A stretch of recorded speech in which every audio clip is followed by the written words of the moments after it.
राम राम मित्रों। लो भैया, उपचुनाव भी समाप्त हुआ और कांग्रेस को झारखंड के नाम पे थोड़ी सी खुशी मनाने का कारण मिल सकता है, लेकिन कुल मिला के पूरा देश भाजपा में ही रहा। मोदी मोदी, भाजपा भाजपा ही रहा। महाराष्ट्र में जिसको क्लीन स्वीप कहते हैं, 50 सालों में सबसे बड़ी जीत किसी प्री पोल अलायंस की हुई है और भाजपा सबसे बड़ी पार्टी बनकर उभरी है। तो ये चुनाव क्या संकेत दे रहा है? यूपी के 9 सीटों पे भी चुनाव हुआ, उपचुनाव हुए और योगी जी ने 7 सीटें जीती हैं। सपा को मात्र 2 सीटें मिली हैं। तो ये चुनाव, यूपी के उपचुनाव को तो सेमीफाइनल कह रहे थे सपा वाले। तो सेमीफाइनल में ये बुरी पराजय क्या कह रही है? क्या सपा मान रही है कि फाइनल भी वो हारने जा रही है? तो कुल मिला के मेरा इस वीडियो का जो मकसद है, मैं राहुल भैया को एक संदेश देना चाहता हूँ। राहुल भैया इसलिए कह रहा हूँ कि मेरे ही हम उम्र हैं, लगभग 50 प्लस में वो भी चल रहे हैं, 50 प्लस में मैं भी चल रहा हूँ। मैं अगर मेरी पीछे कुछ वीडियो आप देखें तो पिछले लोकसभा चुनाव के पहले से मैं राहुल गांधी को ये संदेश देने की कोशिश कर रहा हूँ, दे रहा हूँ कि भारत में अब जो है वो किसकी राजनीति सफल होगी, किसकी राजनीति नहीं सफल होगी। जब वो यात्रा पे निकले थे भारत जोड़ो, तो निश्चित रूप से उनके एक नए व्यक्तित्व को देखने को मिला था और मैं भी उनके उस नए व्यक्तित्व से प्रभावित हुआ था। मुझे लगा था कि सच में राहुल गांधी में भारत का फ्यूचर दिख रहा है। एक झलक मुझे दिखी थी राहुल गांधी में भारत के फ्यूचर की। लेकिन जब लोकसभा चुनाव आए तो संभवतः उनके साथ जो लोग जुड़े थे वो उनके बहकावे में आ गए और फिर उसी सत्ता की लालच वाली राजनीति की तरफ वो मुड़ गए। संविधान की किताब एक उन्होंने ले लिया।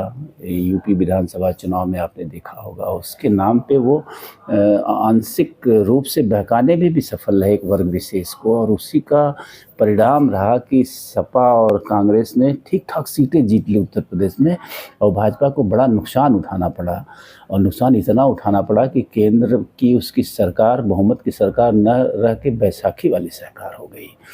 तो कुल मिलाकर मैं राहुल गांधी को और भारत के उन तमाम पार्टियों को, नेताओं को ये कहना चाहूँगा कि भारत में अब समय बदल गया है। अमित शाह को आप सुनते हैं ना, वो बार बार कहते हैं कि भाजपा अगले 50 साल तक सत्ता पे कायम रहेगी। तो गलत नहीं कहते हैं, वो सच कहते हैं। वो जानते हैं उनके हाथ में वो चाबी है जिस चाबी से ये सत्ता की धूरी घूमेगी भारत की, और वो चाबी है हिंदुत्व की चाबी।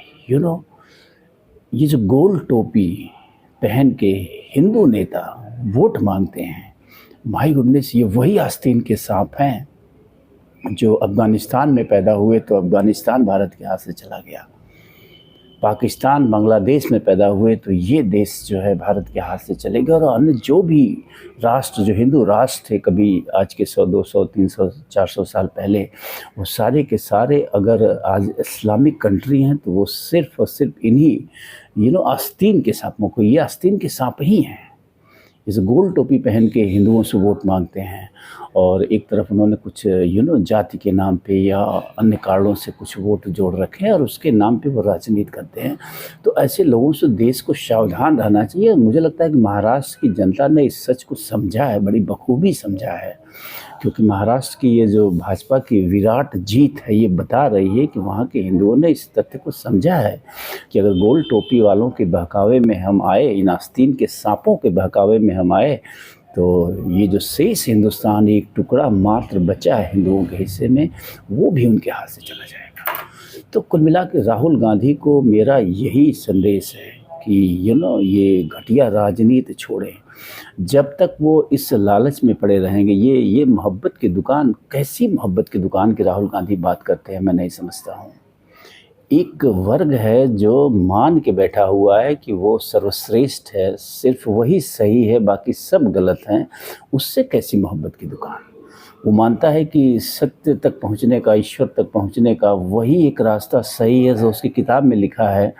तो उससे मोहब्बत की दुकान कैसी? क्योंकि आपका रास्ता दूसरा है। आप कहते हैं कि 1000 रास्ते हैं ईश्वर तक पहुंचने के, वो कहता है नहीं, सिर्फ एक रास्ता है ईश्वर तक पहुंचने का।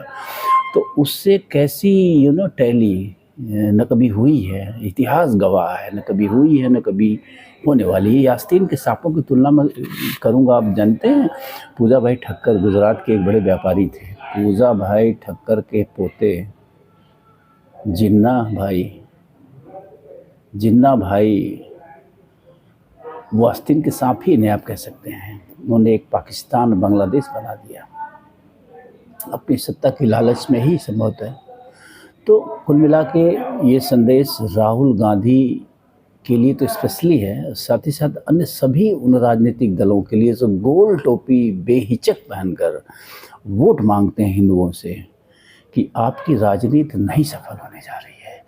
अरे ये तो गनीमत मनाइए कि हिंदू समाज जाति के नाम पे बटा हुआ है, थोड़ा सा क्या बहुत बटा हुआ। अन्यथा मैं समझता हूँ कि ये राजनीतिक दल इनके जो मुखिया हैं वो अपनी सीट नहीं निकाल पाते। ये विधानसभा लोकसभा में शून्य हो जाते, शून्य। अगर जातिवाद हमारे समाज का ख़त्म हो जाए तो ये शून्य हो जाएंगे, और ये ख़त्म होना चाहिए। मैं तो कहूँगा जातिवाद के नाम पे जो हुआ कालांतर में वो गलत था। जो लोग भी जिम्मेदार इसके हैं वो गलत थे, और दुर्भाग्य से आज भी कुछ ऐसे मैंने दीमक कहता हूँ, समाज के दीमक हैं, ये वो जीवित हैं।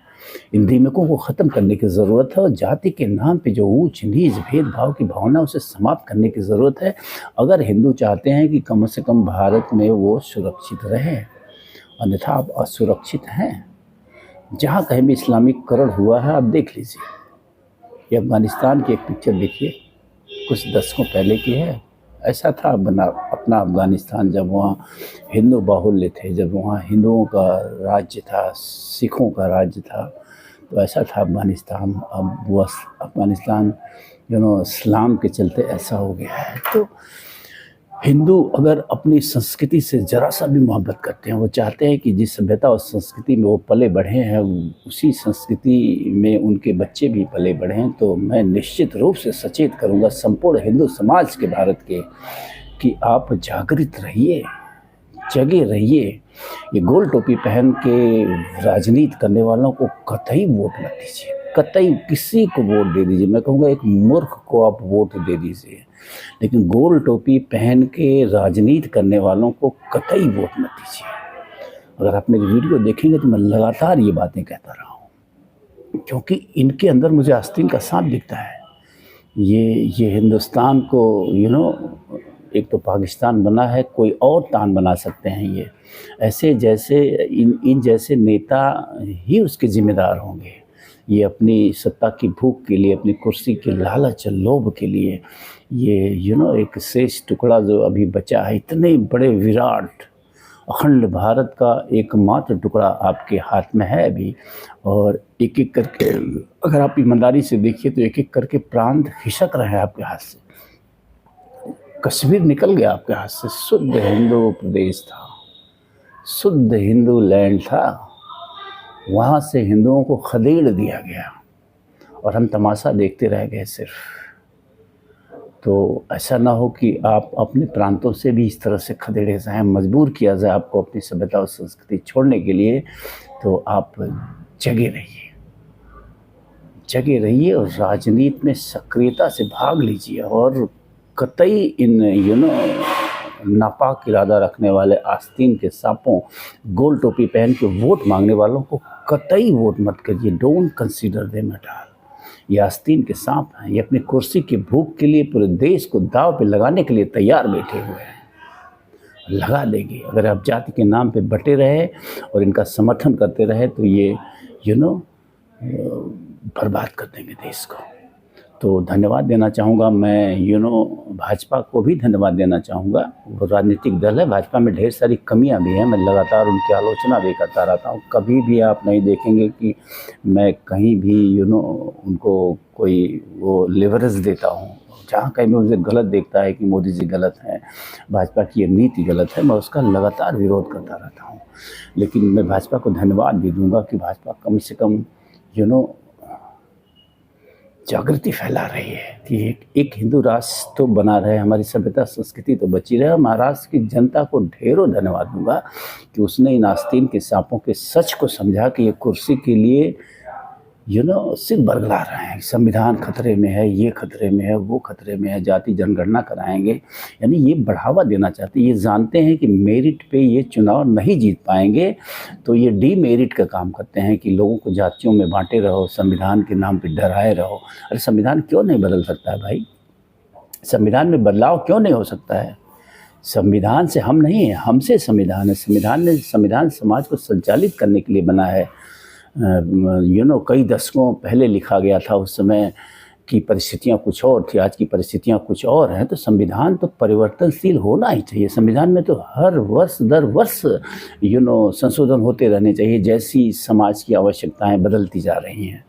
तो संविधान को कुरान मत बनने दीजिए और संविधान के नाम पे मत भटकिए और एकजुट रहिए। एक रहेंगे तो सेफ रहेंगे। मोदी जी ने अभी वक्तव्य में कहा है, तो सही बात है कि हिंदू अगर एक रहेंगे तभी सेफ रहेंगे, नहीं तो ये पूरी सभ्यता और संस्कृति खतरे में आ जाएगी। इसमें कोई दो राय नहीं है। और यही हिंदू, जैसे जीना भाई का पोता जिन्ना बन के उसने एक इस्लामिक राष्ट्र बना दिया, वैसे यही गोल टोपी वाले ये जो है ना, इनको तनिक देर नहीं लगेगी धर्म परिवर्तन करने में, अपना सत्ता के भूख के चलते। ये सत्ता के लोभी और लालची है सिर्फ, और कुछ नहीं। That's all. तो ढेरों धन्यवाद महाराष्ट्र की जनता को, जागरूक जनता को।